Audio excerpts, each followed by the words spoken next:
Heyo everybody, Haku here with my live reaction or read through for Omniscient Reader or Omniscient Reader's Viewpoint, chapters 180, 181, and 182. I was told this was a good place to stop, and if a bit short, sounds pretty good to me because Thanksgiving's tomorrow and I want to get this done and be able to get to bed at a decent time, so only 3 chapters, that sounds fine to me. Also, there's the fact that, like I mentioned, we're getting closer and closer to catching up, and once we get caught up, it's like, okay, now I need to do reviews or do other types of videos, find other things to do. So I think it's better to, take my time. I want to do a video every week, of course. I don't want to leave you without videos, but at the same time, I don't want to get caught up too quickly and then be like, okay, now we need to figure out what to do next. But either way, I'm excited to read, to see what we get continuing this on. I don't think there's really much to discuss before I start reading. Like, we found out that Dokja is supposed to die at the hands of the one he loves most, and he's died before, he'll probably die some more, and I don't know if it'll be a permanent death, because obviously, I mean, he's the main character. I gotta think obviously it won't be. If Dokja's dying, it's not until, like, the very series end. I mean, like, perma-dying, but he'll probably die some more before then. He has plenty of lives to use up. But the one he loves the most, I threw out some ideas last time, and yeah, they're kind of the same for me. Like, it could be anyone, sure, but I think the most likely suspect is honestly himself. But outside of himself, it's like maybe his mother, because of course she is his mother. Even if they don't have the best relationship, I'm sure that he still loves her. And the same goes for Yoo Jung-hyuk, even though he and Yoo Jung-hyuk don't have the best relationship. TWSA was a series that meant so much to Dokja as a person, and though he thought, this guy's kind of a jerk, he's still the main character of TWSA, something that really helped Dokja get through a lot of hard times in life. So it could be Jung-hyuk. Sang-ah is, everybody else is on the periphery. Sang-ah, Hyun-sung, Yu-sung, or any of the others, they're kind of on the outside, but really I feel like the most common guess, or the most likely guess for me, is himself, and then right behind himself would be Yoo Jung-hyuk and his mom. But either way, with that all aside, let's see what we get in the graveyard of, graveyard of scenarios, because I think the concept of what we're getting into now is really good, where before it's like you were just fighting to complete the scenarios, but if you have a scenario without a set goal, and now we're getting into the incarnations forming their own stories, kind of walking their own path towards constellationship, then as Dokja was getting at last time, it kind of is going to challenge their objectives, their goals, because before the goal and objective was just to survive. And like, you think about that, it's like you do all these horrible things to survive, and in so many different series where it's like a zombie apocalypse or any kind of apocalyptic survival, sometimes you have to like kind of question yourself, at what point is it too much? At what point is it just like not worth surviving? It's like the sort of moral dilemma of, you're given a choice, like, you have to kill this child to survive. It's like, okay, well, is me surviving even a good thing to do at this point? If it, like, where do you end weighing the cost? Do you do literally anything to survive? Or if it's just a matter of not like, can you do it, but should you do it? At what point do you say, I can't do it anymore? And this is going to kind of make everybody start questioning that, because before it was just, we have to complete these scenarios, and now, without a clear goal in mind, they're going to have to think of, why am I surviving? Why am I still going along with this to begin with? But either way, let's just get into reading. We start off with these bear creatures and the main character group fighting them. See Hyun-sung using his abilities. Ji-hye fighting with swordsmanship. Darn it, there's just too many of them, and there's a ton. We see a small flame, and then it lights up in the distance and surges forth. They all react as it takes over all the bears. They all look over to whoever caused it. The bears are stop, dropping, and rolling, and seemingly collapsing dead. Even Dokja looks over. The power to decimate Tier 4 demons. That stigma belongs to... Okay. That is a really, really cool demon horse creature. We won. And she seems as though, in the short time we have been away from her, she has got quite the equipment change. She looks very cool, though. Over here, and Jihye is waving. She recognizes them and sees Dokja there. And the reaction. Then just nods. What is this? Something doesn't feel right. She jumps down. And that's a black unicorn. How did she tame that beast? It's the Judge of Evil. We won. You were alive? Did you get here ahead of us? Jihye, I'm sorry, but let's talk later. Everyone come with me. I'll guide you to safety. Jihye's reaction. I love her face here. Safety. She starts directing everyone. Some of these shots are really nice. And we see an entire stronghold set up here, like a castle town. Welcome, everyone. It was difficult getting here, wasn't it? You've done well. You're safe now. The gates open. You now. Damn it. So that was it. Don't need to participate in the scenario anymore. Is this going to be one of the demon lords? His castle. Like one of the top 10. Okay, we have our title splash.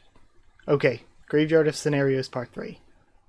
We're selling delicious demon bug legs. Have a taste. It's good for the fatigued body. We can teach you breathing and fighting techniques. Hold on. they have furries. I had noticed the wolf guy over here, but we've seen plenty of wolf people before in ORV. We're selling Sancho berries grown in the farm. Anyone want to use sword auras like all the rest? Anyone's welcome. Everyone's reacting. What is this place? We have more shots of the town. Is everyone alright? Come this way if you're hurt. Here at Paradise, we treat all the injured for free. Anyone is welcome. Okay, and that's Inho, right? Or no, Inho was the guy like towards the very beginning at like the second scenario. Or third scenario, I think it was the second. This guy is Ildo. I think that's it. I didn't know such a place existed. It's hard to believe, isn't it? I understand. I have a pretty good idea of all the horrible things you all must have gone through so far. But there's no longer any need for you to fight. This could be an interesting setup. So often in a lot of different forms of media, whether it's books, shows, whatever, there is this, guy that seems like he's doing really good for everyone. So all the people love him. But the main character or one of the characters finds out some dark secret, or actually they're planning to sacrifice them all to a demon, eat them all because they are a demon, whatever. And like nobody will believe the main character or the character who discovers it. They're like, nah, and they just will not believe the secret that the one guy knows because it seems like they're being treated so well. I think this is going to be one of those kinds of scenarios, but it's not even going to be a finding out a secret about them type thing. It's going to be that there's a possibility Dokja knows from reading TWSA. He's like, crap, I know this guy's up to no good, but he's like forward facing, doing so much good for everyone that nobody would believe Dokja if he was just like, no, actually this guy's really evil. I mean, Dokja's main group would, probably, but without a burden of proof, it'd be difficult for him to convince people. The Dokubi must have told you already, but the scenario at Dark Castle does not have a time limit or a penalty for failure. You should have caught on to what that means if you're smart. You can continue to live in the scenario area. Your right to live will be respected, and you can sleep in and eat as much as you like, living any way you want to, without the pressure of having to complete the scenario. Or is it going to be an actual paradise? That guy looks like knockoff Yansung. Is it going to be an actual paradise, and this guy's actually telling the truth, but the dilemma that we're going to find ourselves in is that though this is a like paradise and you can just you can stop completing the scenarios, you can just live here. Dokja's like, no, to get to the ending, you have to complete the scenarios. So it's going to be one of those things where you could live here in paradise, but Dokja's going to be like, no, we have to complete the scenarios. We have to get to the ending. You can live out the rest of your lives here, just the way that you used to live before the destruction began. And I wonder, so are all of the furries, are they people from this world? Are they refugees from other apocalypses that they decided to stay here instead of, or maybe they're even just descendants of people from previous apocalypses, depending on how time works in this world. They're people who just, said, okay, I'm not going to complete the scenarios anymore and just stayed here. Or are they humans from Dokja's world who, like the lycanthropy, just had themselves transformed? I wonder if they are people from like different worlds in previous apocalypses, if they're like demons from this world specifically, they're just native here, or if they're people from Dokja's world who were just transformed. It's a demon. And is there going to be some sort of discrimination here because of how everyone looks? I knew it couldn't be true that it's all safe here. Put that thing away. And the guards threaten this one survivor. What are you saying? That bastard's a demon. Poor guy. Such discriminatory language is forbidden here. He is also a citizen of paradise. A citizen? I am a demon, but I won't hurt you. It pains me to see that you still hold on to the prejudice that demons are bound to feed on human lives. Character Lee Hyun-sung is moved by this experience. I love Hyun-sung. Character Lee Ji-hye is moved by this experience. I can assure you that no other place in the star stream is safer than the land you're standing on right now. Who are you? My name is Reinheit von Gerba. Okay, so this is this isn't like a constellation demon unless this is a secret name or whatever. I was thinking, because all the demons or constellations like Tentasio or whatever, they mentioned like the 72 or whatever, so I think they're going to be like the 72 like Lesser Key of Solomon demons or whatever. But this guy is something different. I arrived here 800 years before you did. So okay, so maybe he just isn't a constellation whatsoever. He arrived here, so maybe he is just one of those survivors from a different apocalypse period. I am the master of paradise. Of the castle... Wait. I am the master of paradise of the castle of paradise. Okay. And that's... Okay, we get our cliffhanger there. Very good chapter. I'm excited to get into this. I wasn't expecting this at all. I was expecting us to still be dealing with what we were dealing with. And this to me is like way more exciting. This is an exciting twist on what we were already getting, because already we were getting the conflict of what it means to keep completing scenarios. But I think having a paradise here, rather than just, oh yeah, you can keep living here and not complete scenarios, but like you're in an evil demon world where you're just going to be attacked nonstop by like the tier 4 demon bears or whatever. This adds more depth to it, because now it's not just, oh yeah, you can just try to survive here. Now it's, no, you could stay and have a paradise here. Plus, he's probably going to end up being evil, and everything's going to be messed up. Paradise is going to be destroyed, I would think. But yeah, I don't remember anything else I wanted to talk about, so let's just read the next chapter. And I did remember there was this one comment that I got on last week's chapter about, Dokja's mom and Dokja having different surnames, and they said it was because in Korea usually women don't change, or at least maybe it's not common for women to change their surname when getting married. But really, I didn't really think anything about that, really, because a lot of the characters you see, their surnames are Lee, and when it comes to, if you look up the statistics for Korean surname distribution, it's really really interesting compared to so many different places around the world, where a lot of places around the world just have so many different surnames based on people's occupations, based on their ancestry, based on the area, like descriptors of the area where they live, things like that. But surnames in Korea, there is a very narrow surname distribution where I think something like 21-22% are named Kim. Kim is their surname, and then Lee is a surname for like a further like 14 or so percent. So that just there is like over a third of the population has the surname Lee or Kim. And then behind that, Park, I think, is probably like another over 10% maybe.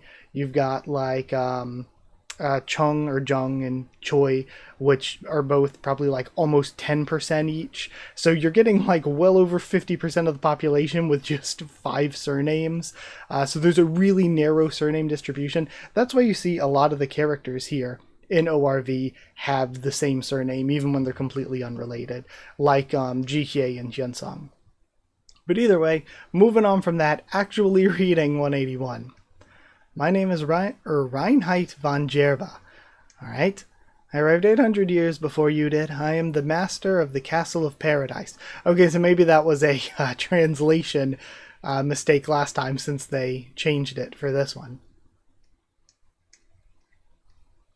Okay, part 4. Thank you for saving us earlier. He looks back. I'm sorry, I didn't even get to thank you properly, and we won't being thanked. No, don't be. I'm glad that you seem to be doing well. Is that man? Oh, Dokja. So it is him. You were there at Gumho Station. We have a flashback. You remember. I'm ever so grateful that you saved us. This has been forever ago. They have been surviving off-screen. Dayoung, you should say hello too.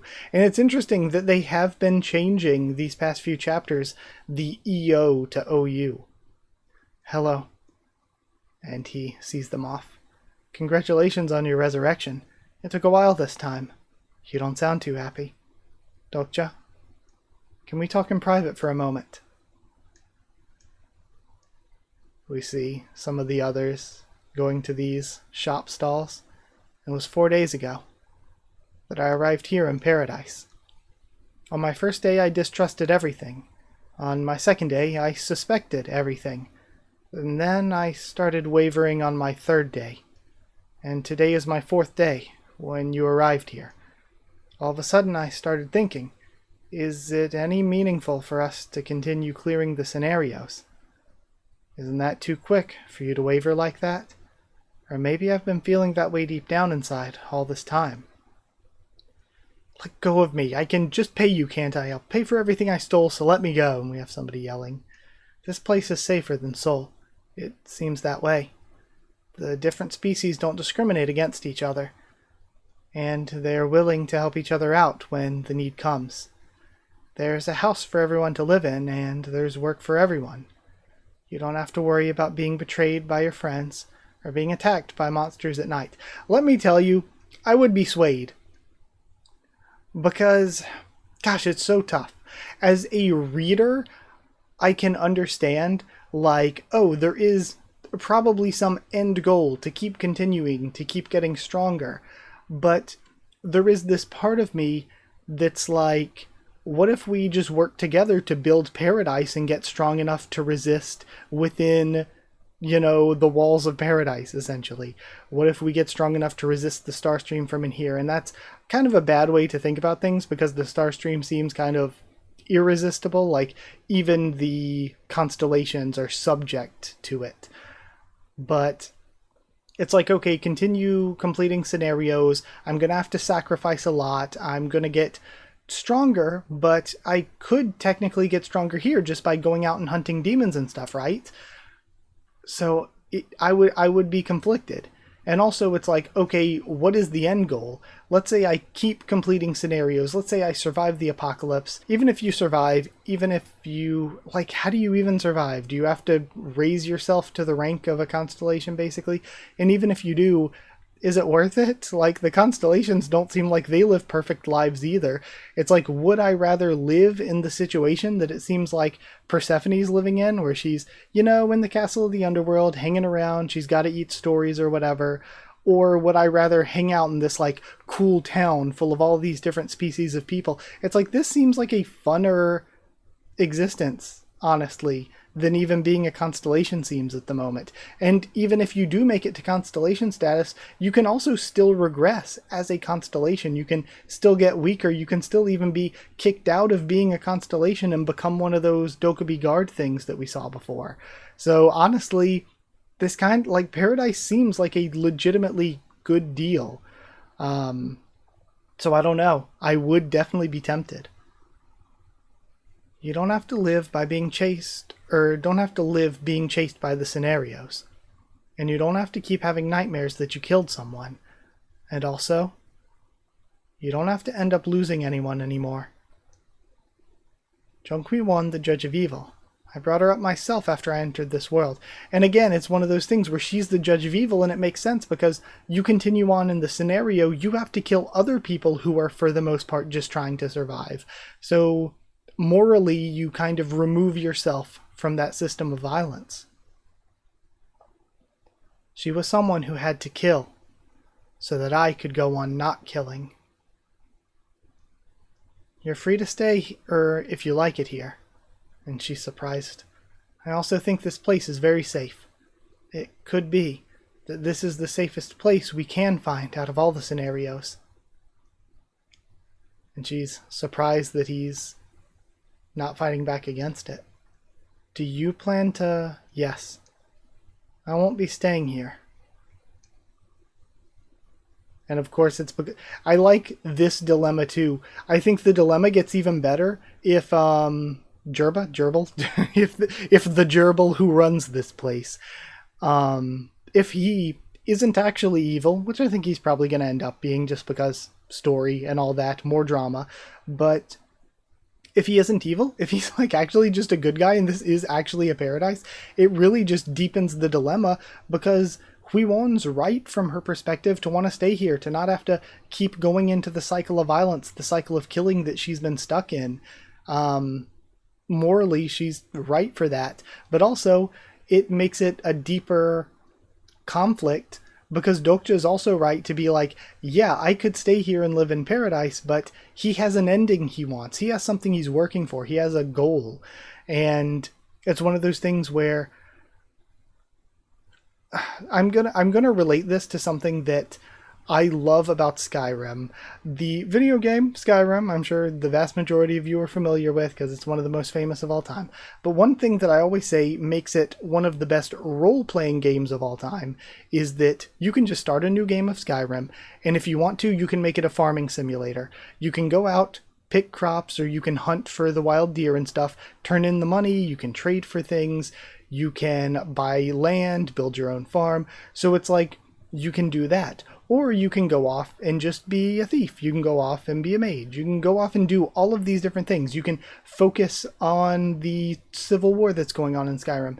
And one thing that I've always said that makes it a good role-playing game is that you have the option to just kind of live in that world and do whatever, which makes it so when you do something crazy, like so many games, it's like, okay, you're scripted to go fight this dragon now and you have to kill this dragon. And it's like, it doesn't mean as much because it's like, oh yeah, you have to do that. But for Skyrim, you can just kind of play it however you want. So if you choose to go kill a dragon, that was something you chose to do. If you choose to pick up magic and become a mage, that's something you chose to do. Everything you do in the game is something that you had the option not to do, but you chose to go do it. Like, you weren't railroaded into doing a single thing, really. You get to choose to do whatever you want. And I think that's what makes it good. And I think that it connects here where Dokja's choice to go for his ending, his choice to continue in the scenarios, to continue fighting, means more when he has the option not to. I think it means less for a character to do something when they have no other choice. Like, it means less for a character to have to kill somebody else, or to have to keep fighting, to have to do something crazy to survive. when they've got no choice but to do it. It's the only thing that they could do. But I think that it matters a lot more, and it's a lot more important when the character has the choice not to do it, but the character chooses to do it anyway. And that's what happens here. If this is a paradise, or even if the gerbil is bad, Dokja could stay here. And like, again, even if he's bad, Dokja kills him, takes over, new ruler of paradise, and we can just stay here in paradise. If you have the option to do that, it makes it more impactful for Dokja to choose not to, and to choose, like, I need to keep completing the scenarios, I need to keep fighting, I need to become a constellation, take down the constellations, stop more apocalypses from happening. Whatever his ending is, it makes it more impactful that he's choosing to go for it, not forced into it. And I think that's another shift that we're seeing this arc take the series in, like I said before, where the characters are now having to choose, why are they fighting, why are they surviving, why are they completing the scenarios? Is it just to complete the scenarios, or is it for something greater? What's your reason for doing what you're doing? And we're seeing that with the main character himself, and I think that that is, like, again, just not really changing the direction, but confirming the direction of the series, showing that Dokja is not just completing scenarios because he has no choice, because it's complete the scenario or die. He's completing scenarios because of his own, what's the word I'm looking for here? His own will. That's not the word I'm looking for. But his own agency, his own decision making to do it. So we're seeing more shots of paradise. I won't be staying here because this isn't the end. I need to keep participating in the scenarios. What's this end you're thinking of? That I can't tell you. Then will that end be a better place than this? Will everyone be unhappy if we don't carry on with the scenarios? We're here. Constellation Demonic Judge of Fire glares her eyes. I'll wait for you here. Call me if anything happens. Constellation Patron of the Young and the Travelers expresses disapproval. Constellation Prisoner of the Golden Headman wishes you would cause a ruckus. Constellation Abyssal Black Flame Dragon is curious about your stigma. Constellation Prisoner of the Golden Headman picks his nose with his staff. The lord of a castle usually stays in a luxurious residence within the castle, but just a white house on top of a hill. Constellation Secretive Plotter is watching with interest. Many constellations are watching your next move carefully. Because of course they would be scared, because they want the stories. The constellations want exciting stories. They want things to keep going. So if everyone just decides, no, we're going to settle down, that's bad for the constellations. They would be afraid of Dokja just stopping here. We see the gerbil watering some flowers. Oh, hello. I'm sorry, but please wait. These guys can be quite shy. It's perpetual motion. He reacts. You know of these plants. They bloom anew every day. The flowers of paradise. Perpetual motion. Their flowers bloom at dawn and bear fruit at night. The fruit drops before dawn, and the plant consumes the fruit to bloom its flower again. It keeps repeating the process forever. You're quite knowledgeable. Okay, so this is what he's thinking of paradise, but it's also what he's thinking about the world of ORV in general. The world is a perpetual motion. The constellations feed on the stories created during the apocalypse. Another apocalypse has to happen, and it just keeps going in this cycle. And in the end, I'm pretty sure that the idea here, the reason the constellations are kind of Dokja's enemy, is because he wants to break that cycle. He wants to stop the apocalypses from having to happen again and again. You're quite knowledgeable. And if so, this is another thing that the story's doing that you see a lot in stories that I think is really good in stories, where you use something smaller to give the audience a concept of something bigger. We're using the flower to, inform us about the concept of paradise. Paradise is this place where everything is nice and peaceful, but it's stagnant, and there are still going to be apocalypses, and new refugees will come here from the next apocalypse, and then the cycle will continue to repeat and repeat and repeat. But that then, the flower is representative of paradise, and that's representative of the greater whole of ORV. I never get sick of watching them. Their vitality is indeed awe-inspiring. However, their name doesn't really ring true. If this plant was really in perpetual motion, the flowers would bloom even if you didn't water them. Can't you let such little flaws slide when they have such beautiful flowers? I've heard that you've been looking for me. I wanted to say hello to you properly. Let me introduce myself again. My name is, you're the Lord of Paradise, Reinheit von Gerba, one of the notorious 10 evils. Okay, that appear in TWSA. Nice to meet you, Kim Dokcha. And then we have character summary, name Reinheit von Gerba, personal attribute Demon Marquis, heroic, one who pursues an impossible dream, heroic. And then, okay, so one who pursues an impossible dream. He might genuinely have this dream of a paradise, and it's just that Dokja is an enemy to paradise. Paradise isn't what Dokja wants. He wants to stop the stagnation, stop the cycle. Personal skill, Demon's Eyes level 10, Superior Weapons Proficiency level 10, Advanced Mental Barrier level 10, Stigma Lord of Paradise level 10, and all of his stats are at 99. This character is ranked 2nd in Dark Castle. Okay, and then we have our chapter end. Very good chapter once again. A lot to discuss. I think most of it, though, not just this chapter, not just how good this chapter is, but it is series level writing. It's so good. It's really, really good. But either way, we have one more to read for this week, so let's check out the next one. 182 begins with the introduction we just saw. Okay, we saw all of this. Saw the character summary. And we have our title splash. Graveyard of Scenarios Part 5. I'm surprised they didn't change it to Paradise or something. His stats are outstanding. His overall stats have surpassed the scenario limit, and almost all his skill levels are at maximum proficiency.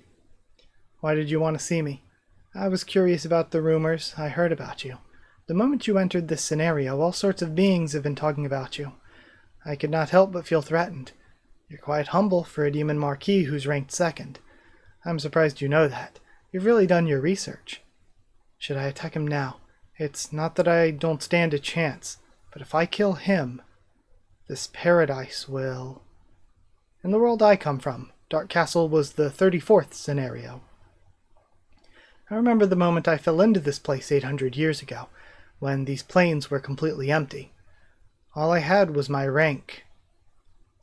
Even without any instructions, incarnations were hard at work killing one another. So I created this paradise. The Dokubi call these plains the Graveyard of Scenarios, but I beg to differ. Although I have become a blood-soaked demon over the years I spent here, I can confidently say that new life can blossom here, where there are no more scenarios. If I hadn't read the original novels, I might have been awestruck by its philosophy. The purest evil.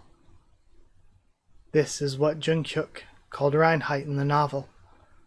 Constellation Kim Dokja, you must be thinking of moving on to the next scenario. Give it up. Such a thing doesn't exist.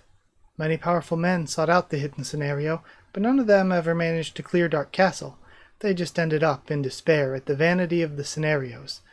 I don't want you to become like them. What is it that you want from me? Protect Paradise alongside me. I need your help. And then he reacts to something. Let me go. I said I was sorry. You don't need to do this just because I stole something. Just as perpetual motion cannot exist on its own, I know very well that paradise doesn't exist without any sacrifices. A few constellations are chuckling unpleasantly. And we have a rumbling with the land itself. Reinheit, there is no such thing as paradise, just like how perpetual motion cannot exist on its own. Give me the next scenario. He's surprised. I already know that you found it 700 years ago. How did you... You even challenged the scenario yourself with some powerful allies. but you failed and survived alone. And you created this paradise. All the scenarios of the star stream exist to stimulate, but there's nothing stimulating here. Everything is too peaceful. Don't expect your deal with the Dokubi to last forever. There is no way the star stream would allow a space like this for so long. Constellation Kimdokcha. What else do you know? Everything. Maybe even things you don't know about. Reinheit, you will die, and paradise will fall. Are you done talking to him? Yes. She still seems a bit shaken up. She's probably torn between her loyalty toward me and the comfort that paradise gives her. We won? How about we go shopping? He walks away from the house. That brat. I'm going to die and paradise will fall. Even if he's become a constellation. Kimdokcha's still only half a constellation. And it's not that rare to see. The 72 demon kings devouring newly made constellations in the star stream. And a window pops up. Constellation Abyssal Black Flame Dragon is warning you not to take Kimdokcha's words lightly. Even Abyssal Black Flame Dragon, one of the most evil constellations that even the 72 demon kings prefer not to get involved with, is defending him. Paradise will never fall. I've managed to defend this place alone for 700 years. I will never lose. So I think genuinely it's going to be that the gerbil isn't evil. I think genuinely he's going to not be evil, but he really, really actually believes that his paradise, his stagnation, will work. It's a road to hell paved with good intentions type story. As long as I fight here in paradise, the real threat is actually... Again, it's like the perpetual motion flowers, where nothing can stay in perpetual motion without somebody adding energy into it.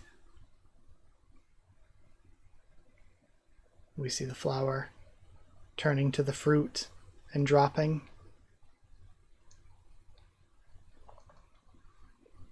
Dokcha reacts to something. It's been a while since we were able to take a relaxed walk like this.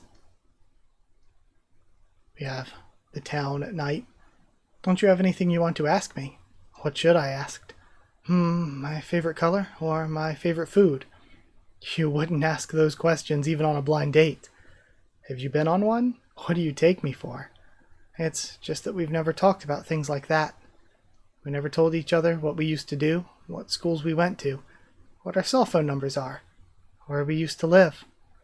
But I think too much time has passed for us to start talking about such things. The soul we remember won't be there even if we get back, right? I think so. Then why should we carry on with the scenarios when everything we used to know is long gone, when we don't even have a home to get back to? You're good with the sword, Huibon. You're calm and unforgiving, more so than anyone among us at the sight of injustice, and especially when you see someone abuse their power against the weak. You always put yourself at the front lines of battles, and you never once complained that things were difficult. You never trust people, but are actually very affectionate.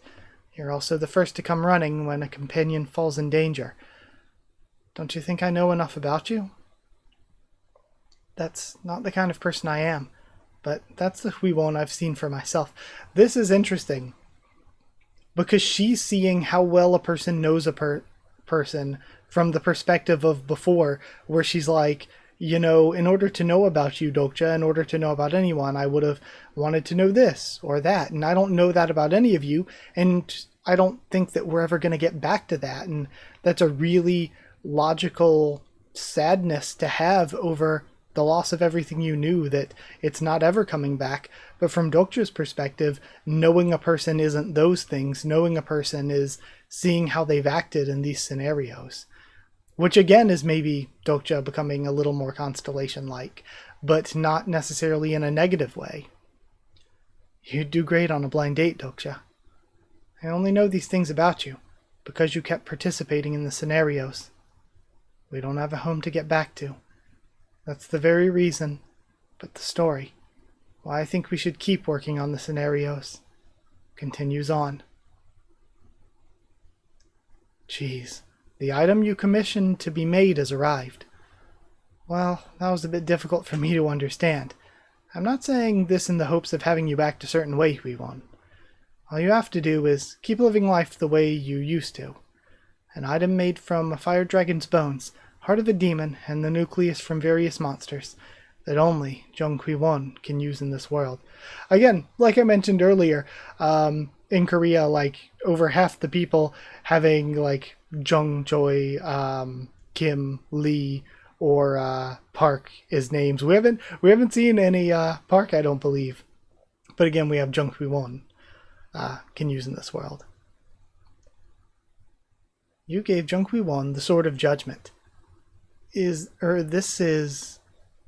I told you we'd be going shopping, didn't I? I don't know how common the name Yu is. Yeah, Yu's not in the top 5, but we have Yu Sang-ah and, of course, Yu Jung-hyuk and his sister. So we have a few of those. What is, what's Soo-young's? Han. We have a few with the, last name Han. I told you we'd be going shopping, didn't I? This is my present for you. We have the sword. And then we get Cliffhanger there. That's a crazy one. Okay, I'm excited to see what we get to next time. These chapters have been very, very good. This is the kind of stuff that I really love and appreciate. This deep character work, seeing really cool stuff. I really loved it. I've loved this stuff. And I can't wait to see more. So, thank you for watching. Thank you for being here. Like I said, I want to make this video. Go eat dinner tonight. Get a decent sleep. And then, you know, have Thanksgiving tomorrow. So, thank you. And if you all are in America or anywhere else that celebrates, I hope you have a good time too. But thank you. Like if you did like the video, comment down there to tell me what you thought of this set of chapters, my thoughts and reactions. Subscribe for more, or be much more on the channel. Follow on Twitter if you want. If you want a link to the Discord server, it's free and open for anyone. Just ask and I can give you a link. If you'd like to help support the channel by dropping a super thanks, that's very much appreciated.